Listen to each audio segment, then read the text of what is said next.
நிறைய பேர் என்ன சொல்றாங்க அப்படின்னா ஓபிஎஸ் வந்து ஒத்த ஆளு, அவர் பின்னாடி பவர் இல்லை. இப்போ நீங்கள் கூட இவ்வளவு பெரிய தரவுகளை அடுக்குறீங்க ஓபிஎஸ் உடைய அரசியல் நகர்வுகளை.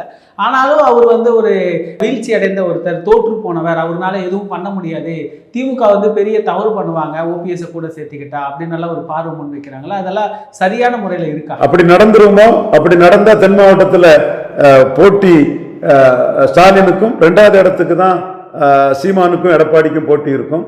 ஏற்கனவே சீமான் எடப்பாடிய 30,000 ஓட்டு அதிகம் பெற்றிருக்கிறாரு. மீண்டும் அது 30,000 லட்சக்கணக்கில் சீமான் அந்த 60 சட்டமன்ற தொகுதிக்குள்ள எடப்பாடியோட அதிகம் போறதுக்கான வாய்ப்பு இருக்குங்கிற உங்க நபர்கள் தான் இதை சொல்றாங்க. எவனாவது இந்த சர்வேன்னு சொல்லக்கூடியவன், இந்த வெப்பு நடத்தக்கூடியவன் எவனாவது தென் மாவட்டத்தில் 2024 சீமானுக்கு எடப்பாடியோட 30,000 ஓட்டு 10 மக்களவை தொகுதிக்குள்ள உள்ள 60 சட்டமன்ற தொகுதிக்குள்ள அதிகம்னு எவனாவது மனச்சாட்சிப்படி உண்மையா நேர்மையா ஒரு நடுநிலை எவனாவது பேசியிருக்கானா? இல்லை விடவங்கோட்டில் ஜெயலலிதா உயிரோடு இருக்கும்போது நோட்டா கீழே போன சீமான் கிட்டே ஒரு 4வது போயிட்டாருன்னு எவனாவது பேசியிருக்கானா? அப்போ அப்படி பேசாதவங்க உள்நோக்கத்தோட பேசக்கூடியதுதான். தரவுகளோட பேசணும்.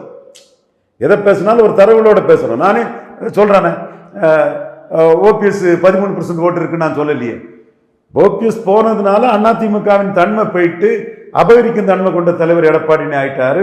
முக்குலத்தோர் நான்வன்னியர் வெள்ளாள கவுண்டர்கள் மத்தியில் அதிமுக பலகீனப்பட்டுட்டு 13 விழுக்காடு ஓட்டு குறைஞ்சி போச்சுன்னு நான் சொல்றேன். நீ அதுக்கு என்ன சொல்ற? அது சட்டமன்ற எலெக்ஷன், இது பார்லிமெண்ட் எலெக்ஷன் சொல்றேன். அப்போ நான்